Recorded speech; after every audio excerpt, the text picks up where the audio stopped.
আসসালামু আলাইকুম। ওয়ালাইকুম আসসালাম। আমরা আপনার জন্যই অপেক্ষা করছি। কিছু জরুরি কথা শেয়ার করব, আশা করি সবাই মন দিয়ে শুনবেন। মহান আল্লাহ হিজরি বর্ষের ১২টি মাসের মধ্যে ৪টি মাসকে সম্মানিত বা পবিত্র মাস হিসেবে ঘোষণা করেছেন। এগুলো হল জিলকদ, জিলহজ, মুহররম ও রজব।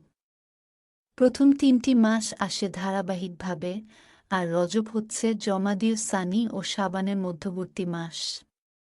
এই সম্মানিত ৪টি মাস সম্পর্কে মহান আল্লাহ সূরা তাওবার ৩৬ নং আয়াতে বলেছেন, নিশ্চয়ই আল্লাহর বিধান ও গণনায় মাস ১২টি, আসমানসমূহ এবং পৃথিবী সৃষ্টির দিন থেকে। এর মধ্যে ৪টি সম্মানিত। এটি সুপ্রতিষ্ঠিত বিধান।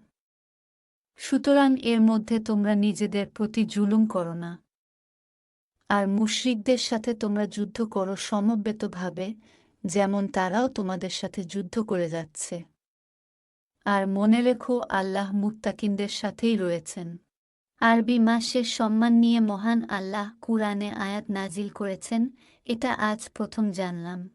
এই আয়াত থেকে এটা স্পষ্টভাবে বোঝা যায় যে যখন দুনিয়া সৃষ্টি করা হয় তখনই আল্লাহ এই ৪টি মাসকে বিশেষভাবে সম্মানিত করেছেন। সম্মানিত ৪টি মাসের একটি হল রজব। আর আমরা এখন রজব মাসও অতিবাহিত করছি। মহান আল্লাহ যে মাসগুলোকে সম্মানিত করেছেন সেই মাসগুলোর প্রতি আমাদেরও তো সম্মান দেখানো উচিত। মাসের প্রতি কিভাবে সম্মান দেখাবো? সম্মানিত মাস কখন আসে আর কখন যায় আমরা বেশিরভাগ মানুষই তা জানি না। আমাদের প্রথম কাজ হল এই সম্মানিত মাসের কথা মনে রাখা এবং মনে মনে এই মাসের প্রতি সম্মান দেখানো। এখন থেকে আমি এই ৪টি মাসের কথা মনে রাখার চেষ্টা করব, প্রয়োজনে ক্যালেন্ডারে লিখে রাখব। এই সম্মানিত মাসে আল্লাহ নিজেদের উপর জুলুম করতে নিষেধ করেছেন। তাই এই রজব মাসে আমরা ঝগড়াঝাঁটি, মারামারি প্রভৃতি থেকে নিজেদের যথাসম্ভব বিরত রাখবে। বেশ কয়েকদিন হলো ছোট বোনের সাথে ঝগড়া করে কথা বলি না। রজব মাসের প্রতি সম্মান দেখানোর জন্য আজই বোনের সাথে কথা বলা শুরু করব। আলহামদুলিল্লাহ। এগুলো ছাড়াও অন্যান্য মাসে আমরা যে ফরজ, সুন্নাত ও নফল ইবাদতগুলো করি, সম্মানিত মাসে সেগুলো আরও বেশি গুরুত্ব ও যত্ন সহকারে আদায়ের চেষ্টা করব। আমি এই রজব মাসে ৫ ওয়াক্ত নামাজ আরও বেশি মনোযোগ দিয়ে আদায় করব ইনশা আল্লাহ। এক কথায় এই রজব মাসে আমরা আল্লাহর পছন্দনীয় কাজগুলো বেশি বেশি করব আর অপছন্দনীয় কাজ থেকে নিজেদের বিরত রাখব।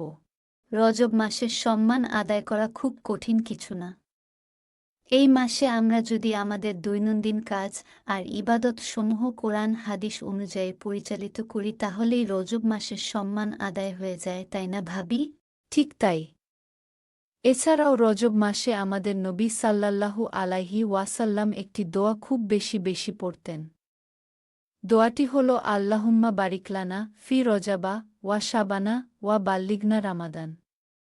অর্থ, হে আল্লাহ, তুমি আমাদেরকে রজব ও শাবান মাসে বরকত দান করো এবং রমজান পর্যন্ত আমাদের হায়াত দীর্ঘায়িত করো।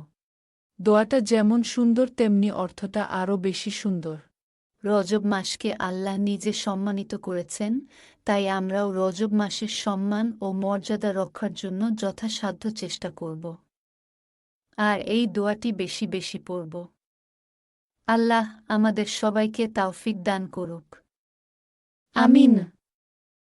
চ্যানেলটি সাবস্ক্রাইব করে আমাদের সাথেই থাকুন।